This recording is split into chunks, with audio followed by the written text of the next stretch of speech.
ఏమో. అన్నయ్య, నీకు ఎంత పనున్నా ఒక్కరోజు భటుల్ని పంపించు, నువ్వు మాత్రం భోజనానికి నా ఇంటికి రా, ప్రేమతో నేను వండి పెడతానంది యమున. మన్నించి యమధర్మరాజు కార్తీక మాసంలో శుక్లపక్షంలో విధియ తిథి నాడు యమున ఇంటికి భోజనానికి వెళ్ళాడు. ఏం చెయ్యాలి అన్నయ్య వస్తే?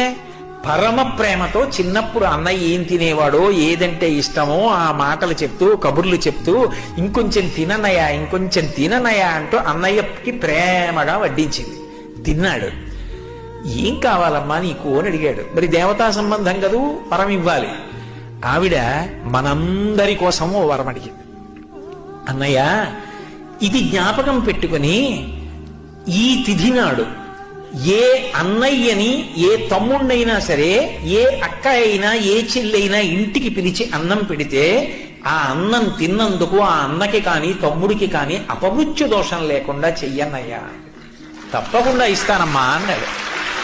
అంతేకాదమ్మా, నీలాంటి చెల్లెలు ఉన్నందుకు పొంగిపోతున్నాను, విశాల హృదయంతో అడిగావు. ఇలా పెట్టిన చెల్లికి మంగళసూత్రానికి ఇబ్బంది రాదమ్మా, సౌమాంగల్యంతో ఉంటుంది, వరం ఇస్తున్నాను అన్నాడు. యజ్ఞం చేయమన్నారా, యాగం చేయమన్నారా?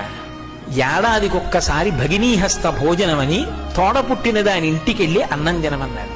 ఆ తిథి జ్ఞాపకం పెట్టుకుని ప్రేమగా వాళ్ళు పిలవాలి. ఆ తిథి జ్ఞాపకం పెట్టుకుని తప్పకుండా అక్క చెల్లెల ఇంటికి వెళ్ళాలి.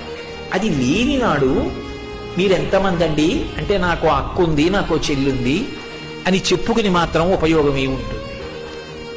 ఒక్కసారి ఆ పిలుపు రావాలి, దానికోసమే వెళ్ళాలి, ఆ ప్రేమతోనే పెట్టాలి, ఆ ప్రేమతో తిని రావాలి. ఆ అనుబంధాలు మిగిలిన ప్రాణులకు లేవు.